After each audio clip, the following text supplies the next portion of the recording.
This one broke my brain. Wow, that's just ridiculous. Hi, how are you doing? If you ever want really unflattering overhead lighting, I recommend a skylight. Hi, welcome back to my channel. And if you've never been here before, well, I got flamed on another video for not just welcoming you to my channel if you've never been here before. So, welcome, sinner. God, it's like pulling teeth to please you people. Sexual. This is going to be a really long video. I can feel it in my bones. I can feel it in my noodles. It's a video that a lot of you have been requesting from me over the past month or so. We're gonna be looking at some internet stuff, but also at the larger context of said internet stuff. Say stuff again. Stuff. I hope you'll pardon my lighting. I didn't remember that there was a skylight in here. Had I remembered, I probably would have done this somewhere else. I also cut off all my hair again. So, cope. So today we're finally talking about Dennis Feitosa, aka Deaf Noodles, the man who insists that every syllable that comes out of his mouth is comedy, and that the rest of us just couldn't possibly understand. Today I will take my very real, very literal Second City education to task as we break down whatever the hell is going on with Deaf Noodles. I hope you like my new intro. I worked really hard on it. And if you don't, keep it to yourself. Don't be a rude ass bitch. Anyway, before we get into it, make sure you subscribe to the channel.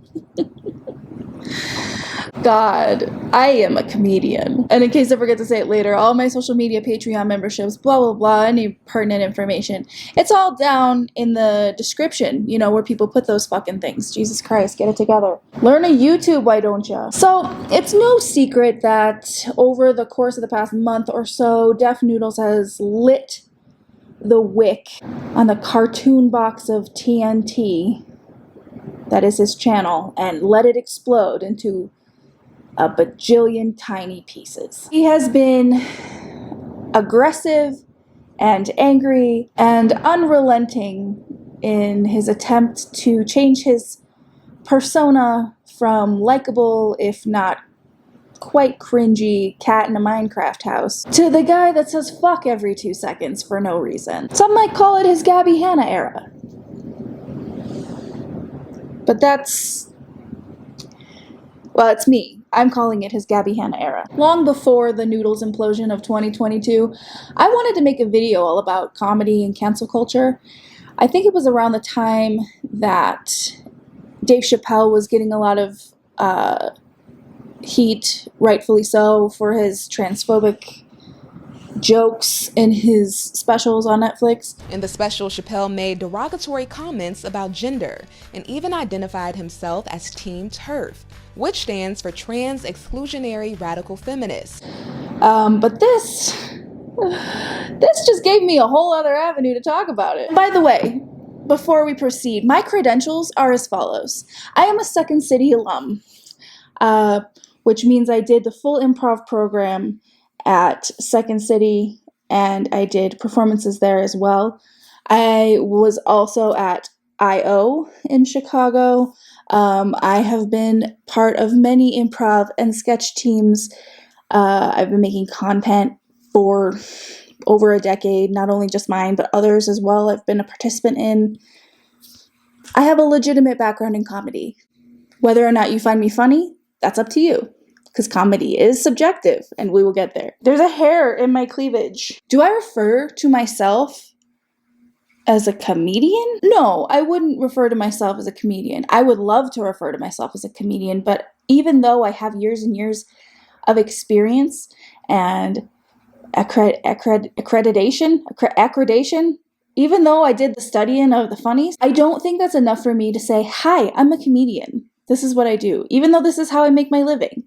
Making jokes, talking to a camera, by myself, under a skylight that's way too fucking bright, drinking coffee that's fucking cold. I still wouldn't call myself a comedian. So the reason I'm telling you this is because I want you to know that my criticisms not only come from a place of opinion, but also come from a place of knowledge. And I'm not like the end all be all of comedy, okay? This is where Dennis and I differ. I am not the end all be all of comedy. Just because I studied it, just because I've done it for free and for money, doesn't mean I have all the answers, doesn't mean that my thoughts on it are the only thoughts on it and are completely correct. Just so you know, that's how I feel. Comedy is one of the most subjective things on the planet. But I just wanted to be clear that I do have some pretty good rooting in the world of comedy. You know, the real kind. So let's talk about Dennis for a moment, because I also have some roots in that community. I, like everybody else, really sort of found Dennis in 2020 during the pandemic, and I really enjoyed waking up every day and watching a Def Noodles video.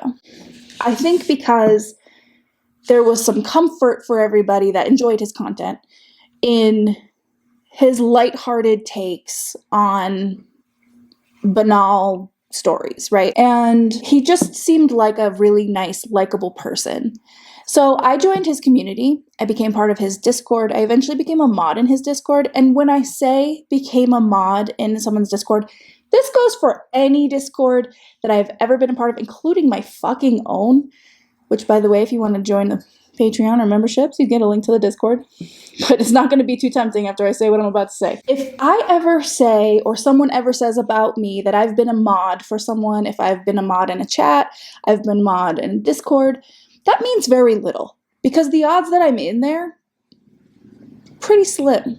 Like, you can ask my patrons. Like, I show up in my Discord for like a chunk of time, maybe once a week, because I have kids. And they take over my life. But it doesn't mean that I don't care about my own Discord. So I use the term mod really loosely, because I'm not I'm not gonna be hall monitoring. But anyhow, so I just want to let you know that I was actually part of like that whole Def Noodles community before all of this happened, and that when I say I was a part of it, I mean that very loosely. I'm gonna give you a little breakdown of Dennis's like history on this channel. Catch you up on what's happening. We're gonna look at the roast battle. I've got some comments to make about some things, and I'll try not to make it 17 hours long. God, I knew this video was gonna be so fucking disjointed. In the beginning of Dennis's YouTube career, at least on this channel, it was a lot of reaction videos, a lot of meme videos. He cried in a lot of them, which is fine. I never had any problem with it.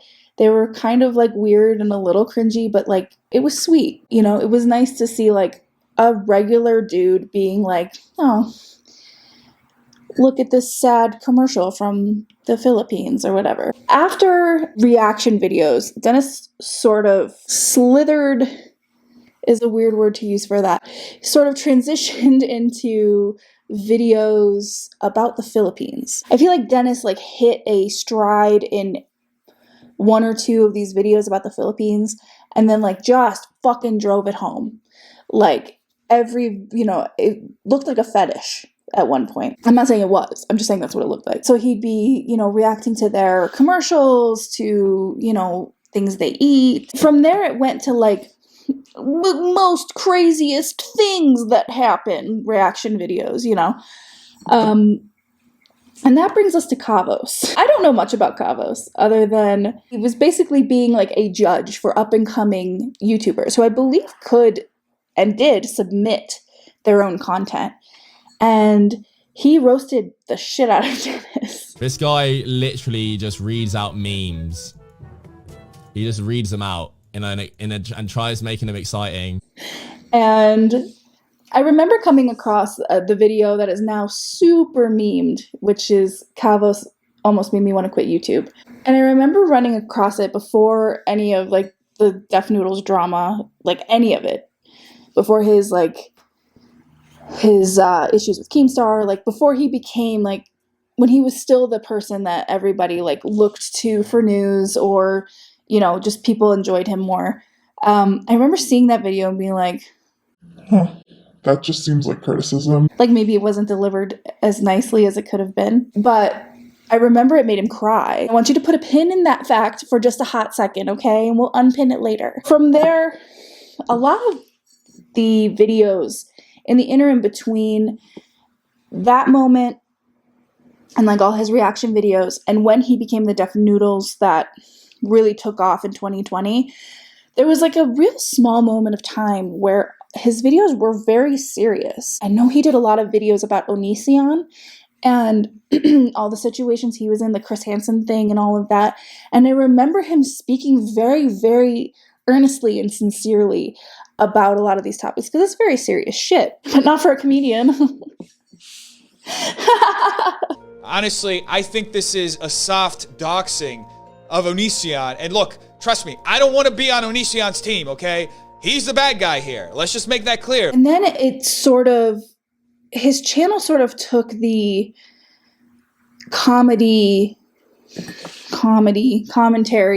route around the time he found Nikocado Avocado. I know that some commentary creators can latch onto other creators and just kind of run with those videos. And I know because I've done it. Definitely with Gabby Hanna. I have a number of videos about Gabby Hanna on my channel. And I feel like Nikocado Avocado was Dennis's, like, for lack of a better word, like a muse, right? The one creator that you harp on, you make videos on no matter what they do, blah, blah, blah. It looked like obsession. He made a lot of videos about Nikocado Avocado and they did really well. And it's interesting, and I will say, especially from a standpoint of a video where you're trying to come across humorous, it's really easy to get swept up in one creator because the more you know about one creator, the easier it is to make jokes about the situation. Not necessarily at their expense, but to make jokes about the situation that you're covering. Because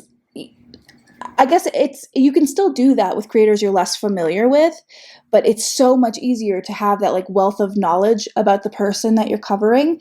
And then you can throw in, callbacks or whatever. So I can't necessarily fault that because I've done the same. If I fault him, then I'm a hypocrite because I've also done it. So I can fault him, but I also fault myself. Did any of that make sense? I don't think so. So then he went on into full YouTuber commentary, where it became multiple stories in one day.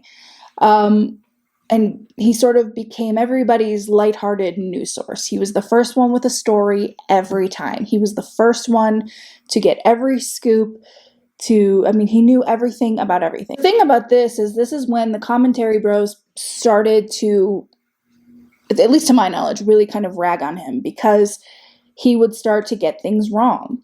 It seemed like he was so adamant to be the first person to cover something that he wasn't taking maybe always the care he should. For example, there was a story about James Charles, one of the many of him allegedly trying to hook up with minors. And he pointed, without verifying sources, he gave some misinformation. And misinformation on a story like that is very, very damaging. Now, to his credit, he did retract, he did correct, which is great. But this was about the time that Keemstar and the rest of the commentary bros were kind of like, what the fuck is with this dude? Which at the time I remember being like, God, what's the fucking big deal? Like, people get things wrong in regular journalism all the time, which is true. But remember, Dennis isn't a journalist. He's a comedian. He also spent a lot of time trying to convince people that what he was doing was satire. And sometimes it was, but a lot of the time it wasn't. Because here's the thing about satire, and I'm going to go into satire further later, most likely. If I remember, who the fuck knows? It's just coffee. If there were Baileys in it, I might remember. Here's the thing about satire. You can't not let your audience in on the joke. For example, the person that Dennis always compares himself to is Stephen Colbert and the Colbert Report, right? If you don't know about the Colbert Report, it used to air after The Daily Show on Comedy Central. And it was fully satirical. It was fully satirical. Stephen Colbert was not himself in any capacity on the Colbert Report. Folks, I'm down in the bunker all weekend. Getting ready for that dark tomorrow when jackbooted government thugs come for our guns. This was so completely a character. 100% committed to the character. The satire was obvious. The audience was let in on the joke. Because if you're not letting your audience in on a joke that involves satire, they're going to be confused. If your audience isn't in on the satire, it's not satire. Satire can go over people's heads. It might take people a few minutes to click that it is satire. It might be hard with the lines being blurred between realism and satire. But if you can't tell, if there's no joke, it's not satire. Period. That is not subjective. That is objective. Satire is defined as the use of humor, irony, exaggeration, or ridicule to expose and criticize people's stupidity or vices, particularly in the context of contemporary politics and other topical issues. Now, I could see where Dennis would say, but I exaggerate. This was a character. This person was louder than I usually am. I was wearing cat ears with a Minecraft house background. Fine. Totally fine. But there's no joke. You can say that, okay, I'm reporting on all of these banal topics and in a way that's very earnest and serious, but you're also reporting on serious topics in a tone that is completely serious. You have to pick a lane for the satire to be effective. You can't bounce in and out of being serious. You can't bounce in and out of taking up for causes. You know, we're going to get back to the taking up for causes, I swear. Therein lies the battle between Keemstar and Dennis. And apparently at one point, like, look, I'm the worst fucking commentary YouTuber, okay? I really am, because I don't really care about internet drama. Like, all of it. Like, I'm not a wealth of knowledge on all of the things that have happened. So, I just want to be upfront about that. Evidently, Keemstar offered his channel to Dennis at one point. And throughout the course of the past, like, year or so, maybe it's been 2 years now, they have been arch enemies, is the best way to put it. So, there has been a constant ongoing battle with Keemstar. Eventually, Dennis decided to ditch the cat ears, ditch the Minecraft house, and just be himself-ish. So this involved yelling a little less and swearing a lot more. And that's really about it. During this time period, Dennis was really taking liberties with calling people names on Twitter, such as calling... I want to say it was Augie RFC. I believe he called him a fascist, called him alt-right and a fascist. Now, I'm not going to lie to you. I was on board with all of this because I didn't like the discourse that was happening. Do I think that he's an actual fascist? No. Do I think he's alt-right? I don't fucking know. I don't know enough about Augie to know. I have no idea. So I don't hold any stake in that claim. They had like a 3-hour debate,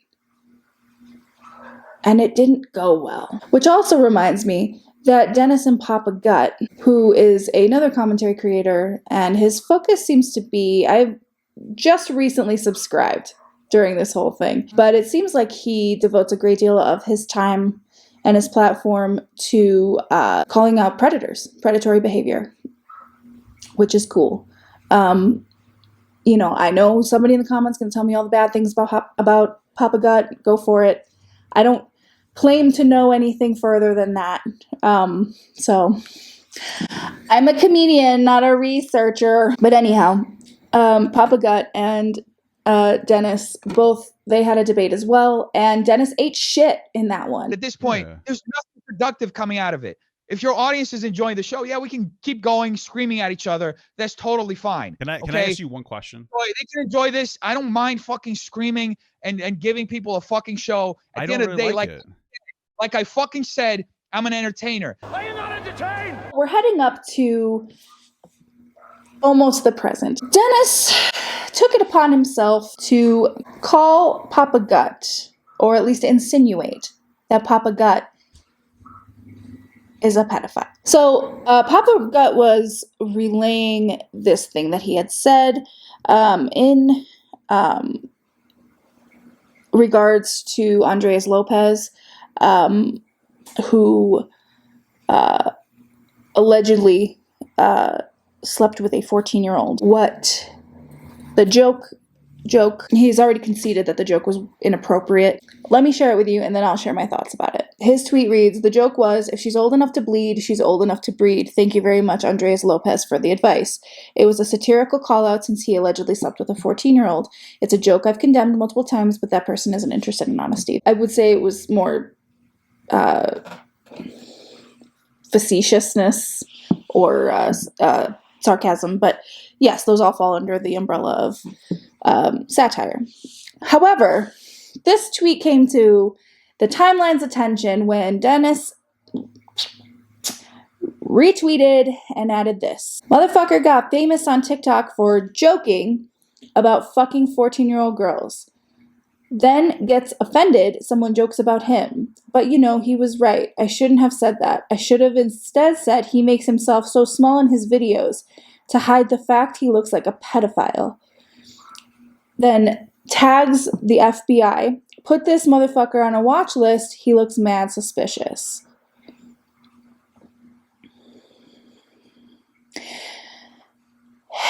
Here's the thing. Joking about fucking 14-year-old girls is not what he was doing. His joke was in the call out. His joke was not about fucking 14-year-olds. His joke was not about that. And and this might be a nitpick on my end, but I hate the language that Dennis uses about this. Fucking 14-year-old girls is such an inappropriate way to say that. It's so that disgusts me more than the jokey call out that Papa Gut did. Because not only did he say that, but in the Twitter spaces, which we'll get to in a little bit. So, is fucking children funny to you? So tell me a context where it would be funny. I think that it's funny that you made a joke about Papa Gut fucking children because it makes you look like an idiot. Why would you say it like that? Why would you say that at all? Like, see, we're getting into the part of the video where the comedy's going to get real dark. So he adds all these photos of Papa Gut as if this was supposed to be proof that he looks like a pedophile. Now, I don't know what it is that Dennis thinks a pedophile actually fucking looks like, but there's no pedophile costume. A pedophile can look like literally anyone. Weird fucking comment. So this sparred the whole Twitter insanity. And this seemed to be the beginning of like a spiral, because then Dennis went on to continue to mock Papa Gut in every single way possible, which was gross. Dennis put Papa Gut's face in this image on a t-shirt, I believe, and decided to sell it as merch. I don't know if he actually sold it as merch or if it was one of his jokes. But he tweeted this. Don't worry about me. Worry about the grown-ass man who cried on his live stream because I made a joke. I'm surrounded by people 24/7. We're all laughing at this shit because everyone looks out of their minds. I'm still me. I've always been me. People who know me know that. First of all, that is the first Gabby Hanna thing he said. Second of all, worry about the grown-ass man who cried on his live stream because I made a joke. I am kind of going through a small personal crisis. A grown-ass man can cry whenever he wants to, wherever he wants to, publicly, privately, whatever. Can we please stop shaming men for having fucking feelings? Because what Papa Gut was crying about was his wife recounting to him her very violent essay, not about your fucking joke. And by the way, your joke, not a joke. That's not a joke. That's not what a joke is. I'm not saying that because it's unfunny, which, you know, it is completely unfunny, but like also it's just objectively not a joke. It's not a joke. You look like a pedophile is not a joke. There is no thought. There is no intelligence. There is no humor. There is nothing. It is objectively unfunny to say that someone looks like a pedophile. That is the most lowbrow bullshit, bag-ass humor I have ever heard in my life. And this is where my my accreditations come in, because one of the biggest proponents of the work that you do, I call it work because I'm a comedian and it's my job. One of the biggest things you learn when you go to some place like Second City is that you want to perform at the top of your intelligence. That doesn't mean you can't make dick jokes. It doesn't mean you can't do toilet humor, but it means that there has to be some sort of thought. There has to be some sort of intelligence in your humor. That is an elevated level of comedy, right? And it doesn't even have to be smart comedy, but the jokes need to come from someplace other than "I fucked your mom." At this point, there were a lot of people telling Dennis that he should just fucking take a break, which I agree with, because, like, I don't know, you can't spend like almost 3 years like making a new video every single day, being the first to like get every news story without burning out, and I think you can burn out without realizing it, but this person says you should really take a break, dude, and he quote tweets it and says the next Gabby Hanna thing. Not gonna happen. I get tremendous fulfillment from my work. I do not depend on outside validation for it to be fulfilling, so the negativity doesn't bother me. You don't know me. You just watch my videos. Stop telling me how to live my life. If you don't like me, then why follow? People replying to this are fucking weird, man. I'm literally in bed petting my dogs after meditating. You don't know me. Stop projecting your own emotions onto written statements I'm publishing. Saying I'm mad, lol, 99% have never had a conversation with me to know. Get a life. Acting different. Now, at this point, I was leaving comments on his videos. I wasn't even really watching them. I was leaving him tweets. I've been quote tweeting him, and we still followed each other. We were still mutuals at the time. And I was like, literally, what are you doing? What the fuck are you doing? You are throwing away your entire career to be an asshole. I feel so disappointed that this is the route that he has chosen to go. Because even if you found him completely unfunny and completely cringy, he at least seemed like a nice person. And this is just bad person energy. This brings us to the Twitter space. Now, I personally had never used the Twitter Spaces thing. And this particular one ended up being over 6 hours long, which is a really long fucking time. So this took place on July 31st. And oh boy, was it a time. We're going to go over a little bit of it right now. And we'll see how it goes. Obviously, we're not going to touch on all of it. But there were a lot of people that were there for a lot of it. There were a lot of people there for some of it. There were a lot of people there the entire time. I know there were some people there that I like, and there were some people there that I don't like. But I want to hit the highlights for you because 6 hours is a whole lot of time. And this video is already going to be 130 hours, so you're not going to have the time to watch it on your own. Big shout out to James Cash, who has the entire space up on YouTube. And I'll link that below. So if you do actually want to sit down and listen to it all, God help you. But yeah. So a lot of the space was overtaken by a creator who, I have some personal beef with. Not enough to start drama on the internet because I don't really care. But I would say we don't get along. I just never really considered her much until she made a video claiming that I was part of a cult. So that was uncomfy. Which, by the way, I'm not part of a fucking cult. So, although I guess that's what someone in a cult would say. Oh, well, you be the judge. At no point during this entire 6 hours did Dennis ever take in the criticism he was receiving and consider it. He would take it in and immediately reject it or find an excuse for it.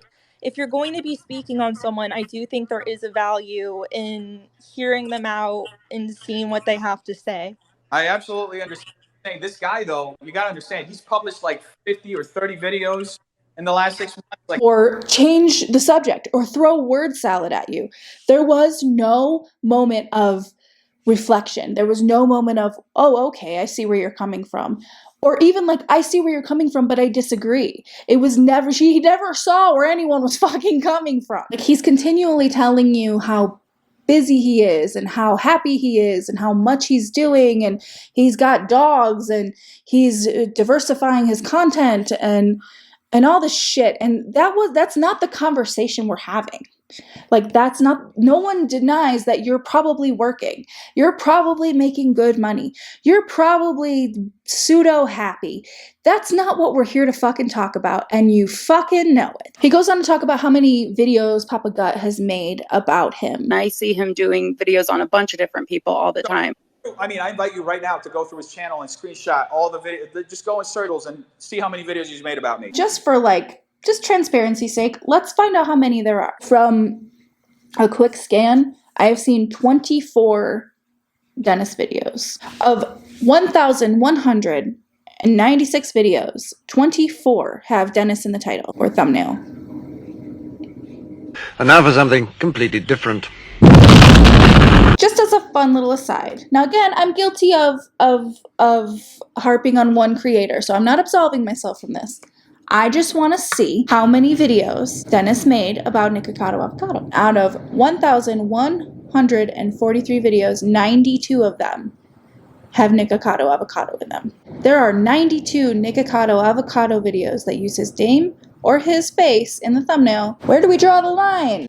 I also just saw, in looking this up, that Dennis has made another fake apology video, which are getting really old and tired. Let's go on more about the spaces. Dennis saying that he wasn't implying that Papa Gut was a predator. He was saying that he looks like a predator is the most splitting of hairs that I have seen since I had lice when I was 10. I'm missing why there was a conflation between a random guy with a beard and you saying, because he looks like this, he must be a child predator, when there is no definition for what a child predator looks like. What you're doing is you're attributing something to what I said that wasn't there. I didn't say because he looks like this, he's a child predator. I said he looks like... Oh, dear God! I can't even believe that that is the thing that came out of his mouth. When the reaction to your joke is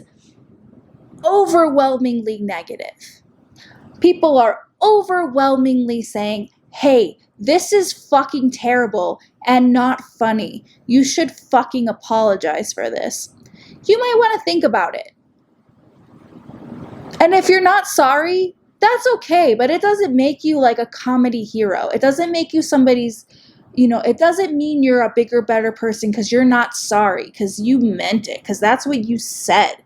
And you're sticking to that. And it doesn't make it funnier. It doesn't make it funnier. Just because you say it's a joke doesn't make it funny. A lot of things are jokes. It doesn't mean that they're funny. Comedy, it has to be funny. Just as a reminder, he looks like a pedophile. Not funny. Purposely being obtuse, purposely being evasive, and purposely changing the subject or changing the meaning of what you are talking about means that you've already lost. I know it's not like a win-lose situation, but it means that you lost because you can't back up what you're saying. You possibly don't think that what you said was funny, but you think you have the right to say it. That's my estimation. At some point during the space, there was a politician who fucking crashed the space. It was like, my skin was crawling. Like, that was the only point of this that I was not listening. I was like, oh my God, you are not here pimping yourself out in a space. What a stupid thing to do. Anyway, we're not going to listen to that, but it was really cringy. Look. The amount of times Dennis brought up his interview with Vulture is obnoxious. It's obnoxious. Nobody wants to go back and read your fucking Vulture interview. Nobody cares. We're not here to make reference points to your Vulture interview. Well, I am. Hold on. If you look at the intro of the episodes, I purposely chose an intro that was similar to Drama Alert. Keemstar is a guy I watched a lot of for a while. and I pull a lot from him. I pulled a lot from Perez Hilton. The delivery itself was kind of an accident. I did a Gilbert Gottfried impression in one video, and people loved it. They started saying that Gilbert was my uncle or whatever, so that's where the voice came from. But as far as takes and how things are done, it's those two guys and then different people in the commentary community too. I'll see things that they do and incorporate it. Context gets lost. There were people who genuinely thought Colbert was for real.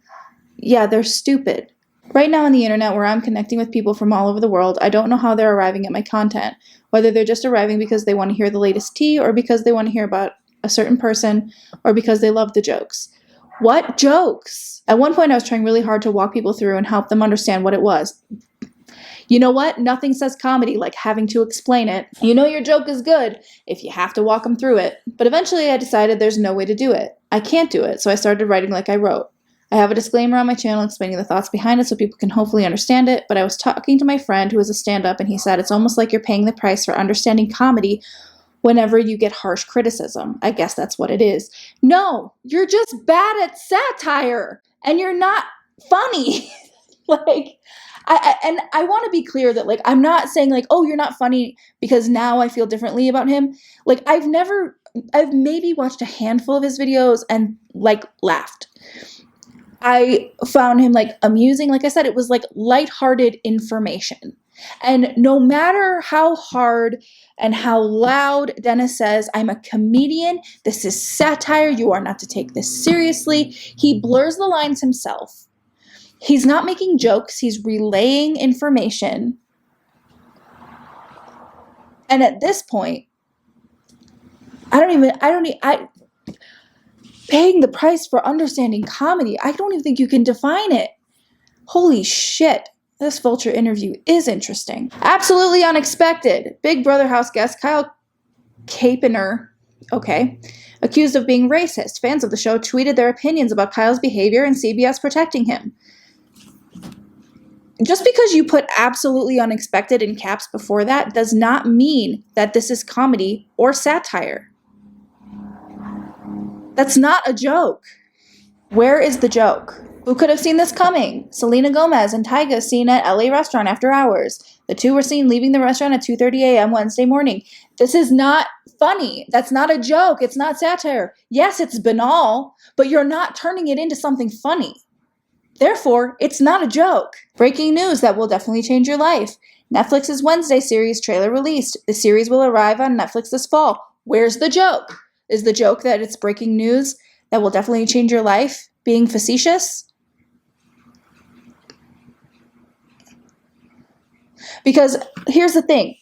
If this was me, this was my account, and I'm reporting this, I would say, breaking news that will definitely change your life. Netflix's Wednesday series trailer release. The series will arrive on Netflix this fall. I'm fucking lactating. You're gonna shit yourself at the sex scene between Thing and Cousin It. Jenna Ortega took a break from doing a horror movie to doing a horror series. I know this feels like all over the place, but this is the only way that I can put all this information into one spot. We're getting to my favorite part of the Twitter Spaces, and it's bittersweet for me because at this point, the creator, Xylee Gets Real, enters the chat, and I was living for her being in the Twitter space, and you're going to see why. But you turned around and said someone who looks like a pedophile is a person who actively works going against people who are actual pedophiles. And mind you, listen, I started off defending you back in like probably a year and a half ago. I defended you until it got to the point where I got tired of hearing Keemstar in your videos. It was like you were obsessed. That was a very astute point too, I think, is that once the feud with Keemstar like really got going and the lawsuit, which we'll talk about later, it seemed like all Dennis could talk about was Keemstar. Like at some point in the video, he would bring up Keemstar and he would go off the rails and say he ate duty and all of these things that grown-up men do. It became really exhausting. It really became exhausting to listen to because at first it was fucking awesome because I gotta be honest, don't really care for Keemstar at all. I think he's funny sometimes, but overall I really could just do without. You really want to talk about talking about creators too much, that was the overkill. That was probably worse than Nikocado Avocado because it was full of malice, and it was just watching a grown man with an axe to grind complain about another grown man with an axe to grind. It was just a dick swinging contest, and it was exhausting. Let's continue listening to Xylee. Now, let me tell you something. Some people didn't take that as comedy. Some people actually took that tweet and go, oh my God, he tagged the FBI. Is he really trying to get Papa Gut in trouble? That is correct. That is the thing. You are making this as if it's a joke, and it's not an obvious joke. And by the way, still not a joke. Calling someone a pedophile is not a joke. Implying that they look like a pedophile is not a fucking joke. And it's an insult to people who are victims of childhood abuse. That is an insult. That is a slap in the fucking face to people who are victims of childhood abuse. Period. Point blank. There is no other option. So while you sit here and you report your serious stories, you look like a fucking performative asshole. Because I know people who don't understand this whole drama shit. And they looked at that tweet and was like, oh my God. What is he doing? Your jokes are not landing, dude. They're fucking malicious as shit. That, exactly. Yes, thank you. Here's the thing. Yeah, some jokes are malicious. I mean, the Hamburglar. First of all, I watched the very first episode of this Deaf Noodles podcast thing before he fell out of favor. And I really liked Steven. I thought he was really funny. I thought it was kind of cool that he had somebody on his show that didn't really know a whole lot about internet culture when he was like the number one, purveyor of internet gossip information at the time. But outside of that first episode, everything that has come out of that man's mouth is completely unfunny. The Hamburglar is malicious. Having a serious conversation, maybe not the time for the Hamburglar jokes. And I literally want this shirt so badly. I know that's Mary McCheese, but still, I want it so badly. And I would love nothing more than talk about that shirt and how I wish I could afford it right now, but I have too many bills. But honestly, not the time or the place. And also, it's not funny. Nobody's jokes are landing. Because here's the thing, is that even comedians fuck up sometimes and make jokes that are inappropriate and make jokes that are unfunny. But the thing about it is that it is not up to the comedian to continue to double and triple down on whatever it is the issue at hand is. It's the comedian's job to internalize and say, hey, am I actually hurting people with this? Because pushing the envelope is one thing. Making edgy commentary, comedy, making actual satire, that's all well and good. That's one thing all on its own. It is another when a group of people, a large group of people, are telling you, hey, this isn't fucking funny. This is really damaging. And if you can't differentiate between the two, then you're not a fucking comedian. You're just an asshole. What do you think logically? Tell me, what do you think the FBI is going to do if they were to see that tweet among... Okay. You're an FBI agent. Tell me how you react to a tweet where somebody who's like, you think of my profile, nobody takes me seriously, as several people have said here. Actually, what was said is that people do take you seriously because you're not funny. There's no jokes. It's lighthearted drama. You're relaying drama information in a lighthearted way. Well, you used to. Now it's just a lot of cursing and pretend apologies. But even so, that's besides the point.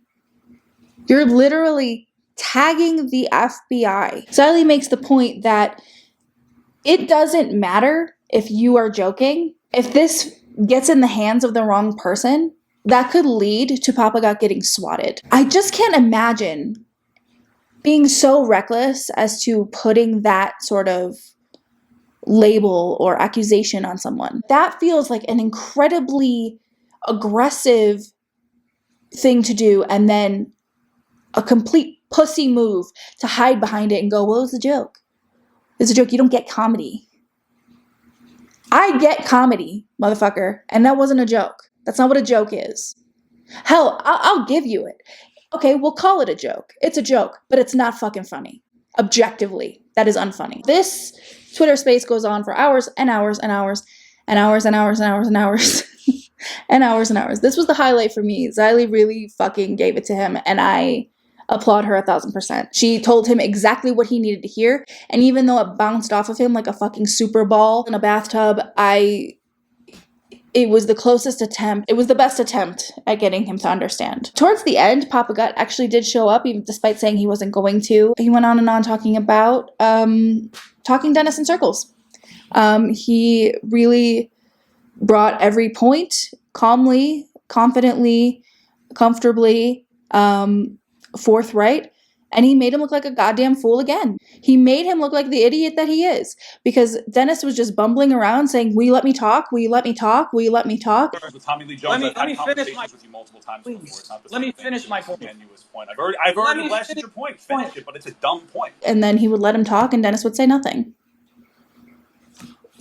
He would talk about his comedy background. He talked about Hemingway. He talked about a bunch of weird shit that made no fucking sense and was not relevant to the situation. He threw word salad around the room like he was a robot with a malfunction. And even when Papa Gut explained to him why he was crying on the live stream, where that screenshot came from, which again, I know this has been a long video, but was about him reacting to his wife recounting her very violent essay. Even after that, he still wouldn't apologize sincerely. He had to be coaxed into even slightly admitting that that was insensitive.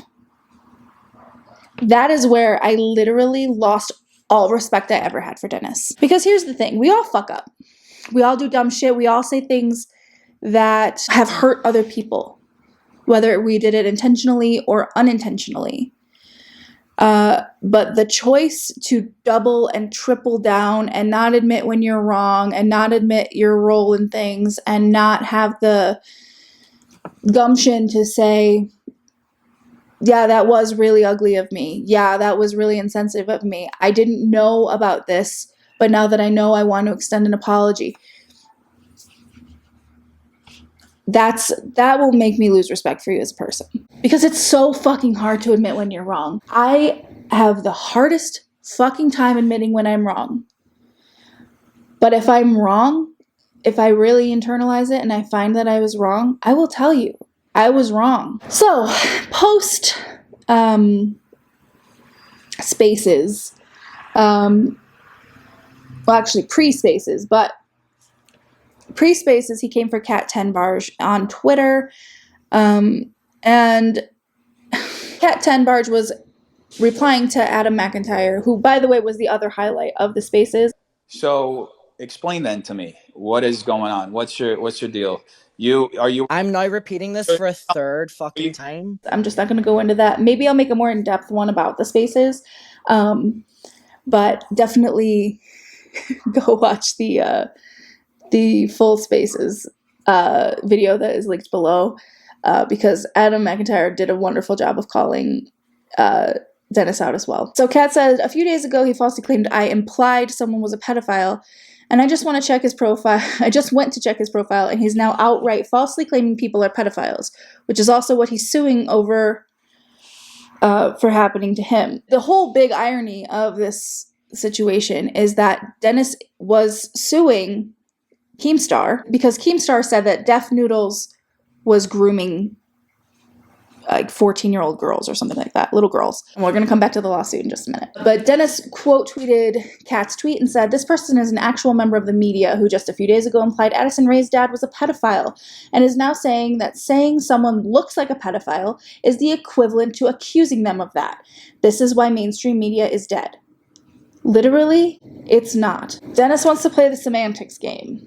And considering that everyone, aside from his handful of stans, read that tweet and thought, why are you accusing Papa Gut of being a pedophile? I'm going to say Dennis is wrong on this one. This brought out a whole lot of really weird, erratic behavior from Dennis that I genuinely am confused by. He came for Cat 10 Bars. He came for Taylor Lorenz. He's basically roasting anybody who has something to say about them by saying things like, I molested your mom, or you have something about having my dick in your mouth, which is weird. This brings me to a question. Is what Def Noodles does is it considered comedy? And why does he think that no one understands what comedy is? Comedy, for the most part, like not the intricacies of comedy, but comedy as a concept is really not a far-fetched, hard to grasp. It's not very difficult to understand what is comedy. Why does he think that he is qualified or in the right to call what he does comedy if it's continuously hurting other people? Like I said before, the core values of a comedy school education are playing at the top of your intelligence and not relying on making jokes at other people's expenses to get a laugh, because that's cheap. To me, personally, and this is the part where I'm going to sound like a hoity-toity cunt, I find comedy rooted in making other people feel bad the lowest hanging fruit. I would rather hear 1,000 dick jokes before I hear someone really making fun of someone else. Obviously, there are exceptions to that. Like, there are insult comics. There are, like comedians like Anthony Jeselnik who have made an art out of making edgy, insulting, like borderline what the fuck content humorous. They don't all land, but I think that's pretty common with any comedian. Dennis does none of that. He's not playing at the top of his intelligence. None of this is funny. None of this is thought out well. If this is written, like his new thing is reading a script, it all sounds very robotic. It all sounds very humorless. It's like listening to Ben Stein read 50 Shades of Grey. I kind of want that now. What he refers to as satire when he was playing the Def Noodles character isn't satire just because he says it is.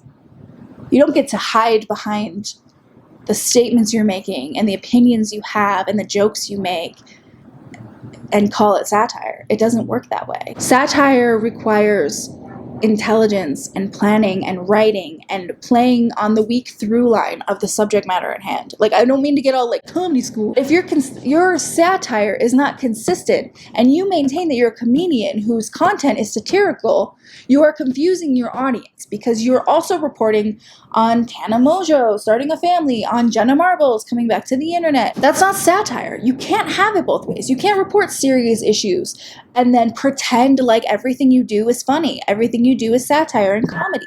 Whoa, I almost knocked over my coffee. You can't report on serious issues without the use of actual humor, and that does not include just screaming into the camera with cat ears on, and then insist your channel is satire.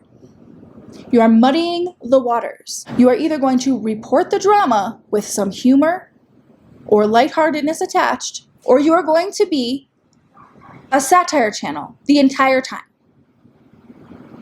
You need to pick one in order to be one. And honestly, it feels very purposeful that he has chosen to not do one or the other, because that gives him the freedom, he thinks, to blur those lines, to give himself the leeway to say whatever the fuck he wants without consequence. Anyway, sorry, I just got off a fucking rant bus, and I'm here now. It also really muddies the water of your allyship, which is interesting. Because a lot of the takes he has that are more serious, where he puts the exclamation, "This is serious," come up, and they're about things like SA and just regular old assault, or, serious things, people dying, blah, blah, blah. When you do that, and then you accuse another creator of looking like a pedophile, which is basically implying that they're a pedophile. Everything else you do that's supposed to be you being an ally, or you standing up for certain communities, or whatever, it looks all very performative. At least for me, it really negates all of those stances for me. Because what I see is you still using 5th grade humor as a grown man. fifth grade humor that's not even really good, or not good, it's definitely not good, but like fifth grade humor that isn't even appropriate or particularly intelligent for a child to use, you're using it as an adult. And that makes me wonder, what are your actual feelings about things like this? How do you actually feel about victims of things like this? Because it doesn't seem to me like you're taking them into any sort of consideration when you say things like, this man who outs predators looks like a pedophile. Just something to think about. There's a little more to that, and we're going to put a pin in that for just now. For just a moment. Put a pin in that for just a moment, if you will. God, this video is fucking hard, and it's not as funny as I want it to be. Maybe I'm not the comedian I thought I was. Pumpkin spice. The other thing Dennis has been harping on is the fact that he is essentially building, or has now built, a pseudo-comedy club in his new office space, where he wants to do roast battles. I mean, the concept of roast battles alone are hilarious to me, especially when done badly. Oh, this isn't Dean Martin or Jeffrey Ross. This is a bitter, angry YouTuber with a humiliation kink trying to bait people to come to his office, which, by the way, is a really unsafe move, and roast him to his face. He even started teasing it on Twitter. This is my office here in Los Angeles, and there's going to be a performance space in it. And what we're going to do in 2 weeks is we're going to start having roast battles. So everybody talking shit right now on the internet, I invite you to come to my office to say it to my face. Pay the $15 to get through the door, and welcome to the roast battle, baby. Let's see if you can survive the heat, bitch. For whatever reason, Dennis thinks like this makes him look like the tough guy because he's not hiding behind a screen, Mr. Twitter fingers. But the reality is that it makes him look like a small, little, insecure man-child who couldn't soak in criticism if he was cosplaying as fucking SpongeBob and it hit him with a super soaker in 1995. And on the topic of 1995, let me tell you what didn't happen that year. Dennis was not born that year. This one is interesting. During the height of like the pandemic, I noticed that Dennis made a lot of like references that like, honestly, like a lot, like a younger Gen Z person likely wouldn't know off the top of their head. No shade to Gen Z, by the way. I was very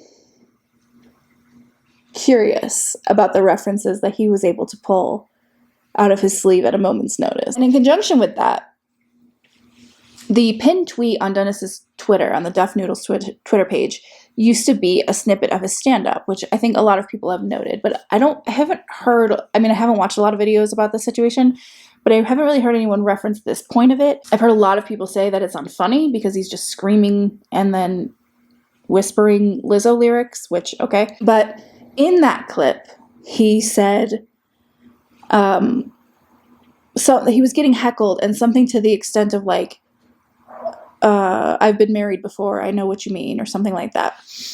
And this sent my undiagnosed OCD into a tailspin. I need to know things. Not because I want to do anything with the information, just because I'm like a completist. If I have the first 3 seasons of a DVD set, I need the last 3.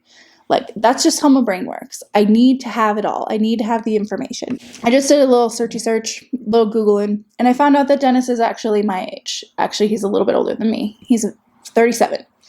And that he has been married. And that's the only information I wanted to find. I wasn't being weird or creepy with it because I thought, what a weird offhand aside to make in a stand-up routine. And there was no other record of like other stand-up routines out there. So again, I had no interest in doing anything with that information. I literally was just like, okay, that must be a privacy thing. Because I feel like if someone was like, oh, so you're 25 and I'm going to put that in writing, I would be fine with that because that distances yourself from whatever information of yours you don't want out there. So I assumed it was just a privacy thing information he didn't want to talk about, and that's his prerogative. And I left it at that. But I had that information for a long time. And I thought it was really funny when other creators, I believe Nicholas Diorio was one of the first to have this information, that Dennis is actually 37 and not 25, as it had been documented. I think people were very shook by this. But this, of course, led to a bunch of thirst-trapping tweets with him trying to make himself, again, the butt of the joke. The thing is if he hadn't approached so many things with such abject and unwarranted arrogance, this would be funny, because this would just be him taking the piss out of himself. But unfortunately, he already made an ass out of himself, so you can't take the piss out of your ass because you don't piss out of your ass. You know what I'm saying? What was I talking about originally? Oh, roast battle. Let's take a peek at how the first of many of these epic roast battles, how it went down at the Deaf Noodles Comedy Club. You know, the one that got him banned from Twitch. Yeah, because one of his comedians wouldn't stop using the F slur. Oh, also, before we do look at it, we can unpin that thing about allyship from earlier, because we see here that Dennis is pretending that he gives any fucks about the LGBTQ plus community, because now all of a sudden silencing LGBTQ plus entertainers affects him. And also, she wasn't being silenced. She used a derogatory word that most of the LGBTQ plus community still feels is a derogatory word, myself included. But thanks so much for trying to speak for us, Dennis. Thank you so much. That word is against Twitch's TOS, period. Full stop. There is no other silencing. There's no silencing. No, Twitch cannot detect whether or not the person using the slur is gay. Did you know that? It's not like a CAPTCHA that you can like fill out, like click all the lesbians, you know, it doesn't work like that. We don't need or want you as an ally, not until you can prove that your allyship is not coming from a 100% self-serving, selfish ass place. Thank you so much. Let's look at this roast battle, shall we? Cat got your tongue? No, you Pussy just... got your tongue? No. Pussy jokes. You look like you woke up in a dumpster. Probably. What a roast. I'm looking at your teeth because I just can't. It reminds me, you ever see that movie Ed with the horse with the big teeth? Okay, the movie Ed is about a fucking monkey that plays baseball. I believe it's a chimpanzee. Are you thinking of Mr. Ed? God, your comedy is just next level. I don't have that big of teeth. I mean, you're just like fishing for something now. You look like emo Shaggy. Emo Shaggy. She's decent at this. Just saying. That shirt's too small for you, low key. I don't understand how you have holes on your knees, on your pants, because you don't go down, right? Oh, I do. Yeah? I do. You can go down on bitches. What? Do you not know that? Literally. What? This is like watching a 12-year-old boy try to roast like an adult woman. What are you doing? This is comedy, guys. Again, Deaf Noodles, because he's never heard a girl with a wet pussy. Okay. Say that one again. You're like my cousin if you were a girl. This is just sad. Thank you. I bet you cried when you got those tattoos. I did. Are you from Detroit? Another one. Just knocking it out of the fucking park. Just like in that movie, Ed. I'm bombing so bad, and I don't give a fuck. Neither do I, bro. Come on, we in it together, doggy. Yeah, you are bombing so hard in so many ways. I honestly didn't have a problem with Dennis saying that, because that's a realization you have in comedy sometimes, especially live comedy, when the audience is not with you and they don't think you're funny because your jokes aren't landing, you know? And maybe it's a different perspective seeing it happen live for him than it is in the numbers and the comments and things like that. I have no problem with a comedian admitting that they're bombing. I have a bigger problem with a comedian not realizing that their comedy sucks. Huh? Hey, you got dimples too. That's what's up. Yeah. You want to make out? No. Yeah, I know it. Is that a joke? Is that what a joke is? Jesus fucking Christ. That's why I asked. So you're a lesbian by choice? That's not a joke. It's an insult to the LGBTQ plus community. Your beard is graying. I know. I'm old. I'm 37. You're 37? Damn, you look good for a white person. Can't even hate, though. I'm not white. Yeah, you are. I'm from Brazil. I know, but you white. You just met my parents. Yeah, this place messier than your mom's pussy. She's decent at this. I'm just saying. Also, this isn't what a roast battle is. Roast battles are often written, not just made up insults on the fly with such gems as, "Are you from Detroit?" You know you probably ate it. Yeah, she came, baby. Now we're making jokes about your mother's pussy. And that's not weird for you?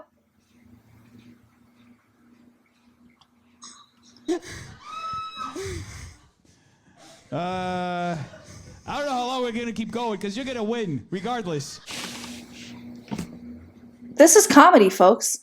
Don't you understand? If you don't, that's good. Because this is not comedy.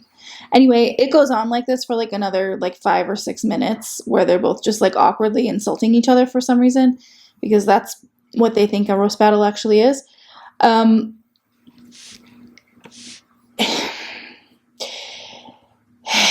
So what have we learned? I've learned that calling yourself a comedian now feels embarrassing. I've learned that comedy, while subjective, also needs to be funny. Comedy bit Dennis in the ass real hard because that lawsuit that I was talking about before with Keemstar, Keemstar made a motion to dismiss and it was granted because Keem had good lawyers who found a really, really bitchin' loophole. Now, again, I'm not a Keemstar fan, but I am on the side of Keemstar with this one. Here, the alleged defamatory statement on its face and as pleaded in the complaint is not of and concerning plaintiff Dennis Feitosa as a matter of fact or law. Indeed, the subject tweet does not mention him at all. Rather, the subject tweet is of and concerning a fictitious internet cat character, Def Noodles, which exists solely as a comedic instrument for generating jokes and satirical commentary. So, Feitosa has repeatedly admitted it disclaimed and emphasized, Def Noodles is a separate, outlandish, comedic character developed to satirically criticize, mock, and otherwise attack social media personalities, and to be mocked and attacked in response. In his own description of this created character, plaintiff has written that Def Noodles is a, quote, satirical take and internet news commentary hosted by a cat in a Minecraft house, end quote. So Dennis literally wrote his own demise in terms of this lawsuit. He hid behind comedy and satire so fucking hard that he lost a defamation lawsuit because of it. Just something to think about. But don't worry, because he has now rebooted his Patreon. So now you can pay him to be unfunny so he can cover the legal fees, I'm sure. That Patreon was not active the entire time that I was part of Dennis's community.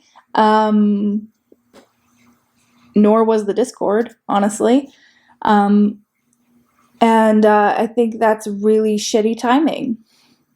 It's really shitty timing. But as we can see, he is just hemorrhaging followers and subscribers at this point. And I, myself included, I soft blocked him on Twitter. I unsubscribed to him on YouTube.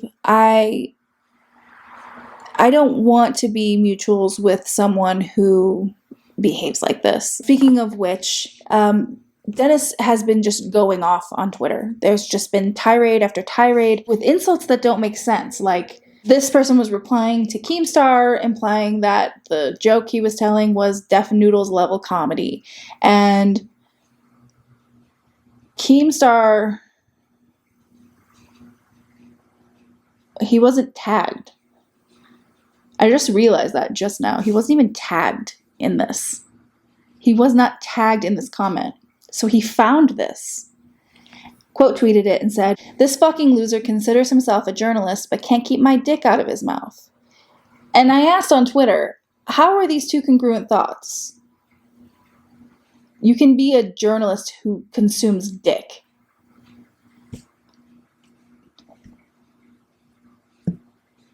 It's one tweet. What are you fucking talking about? It doesn't make, your insults don't make sense. The topper, though, is when he implied that someone should off themselves.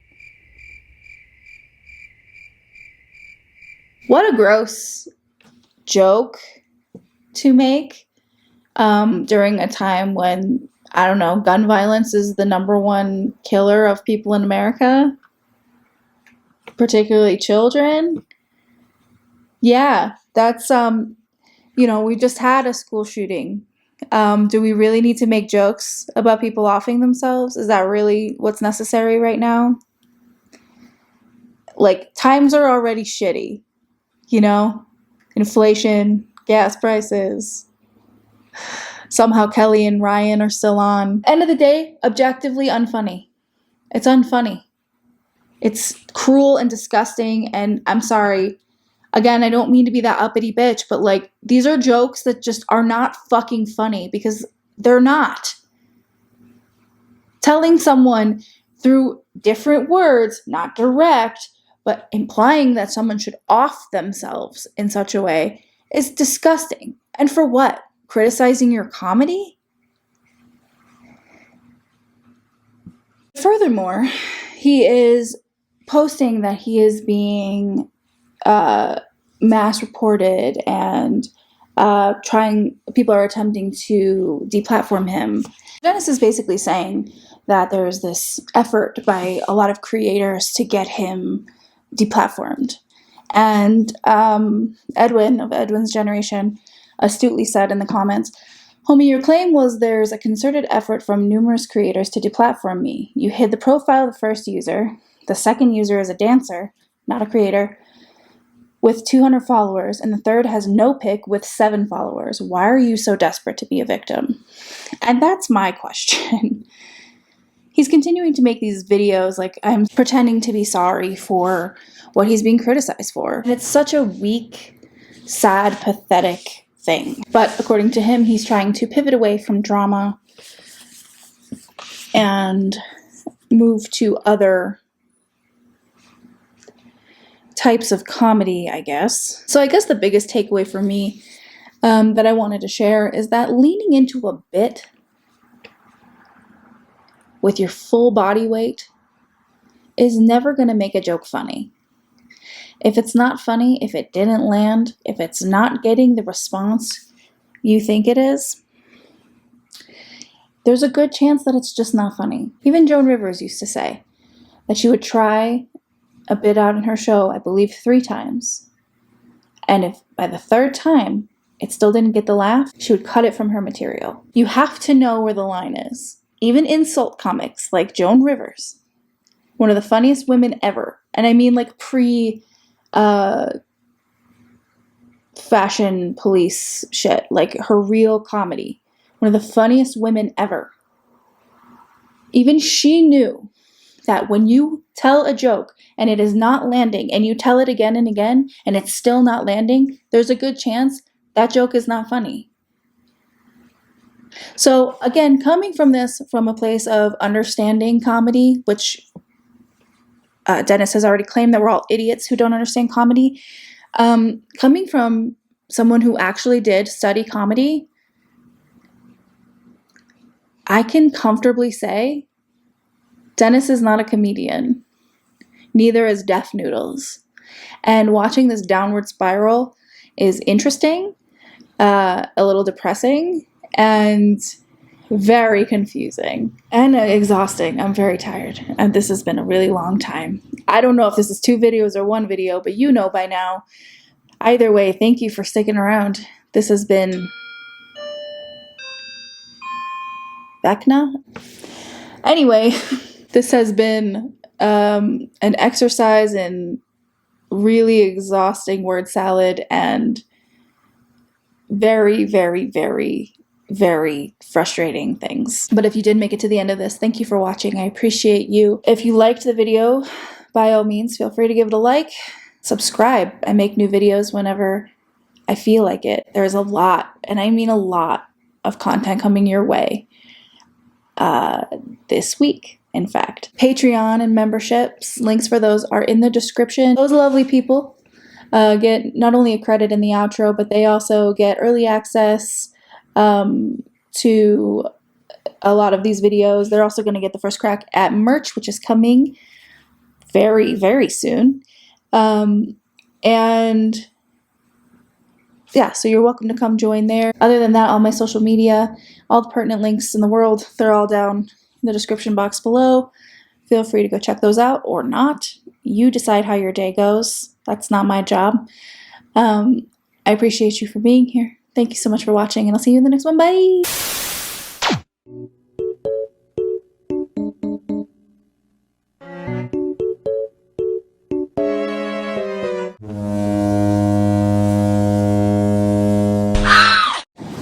Oh my god, my foot is gonna be a problem again.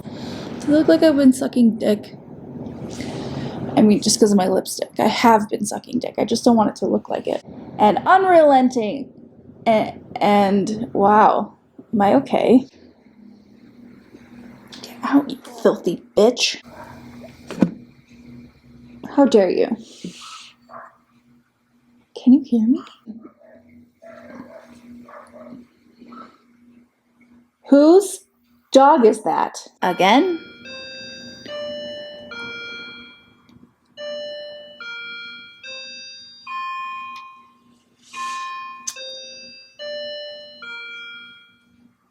Thank you, Vecna. But the more, got a hair in my shirt again.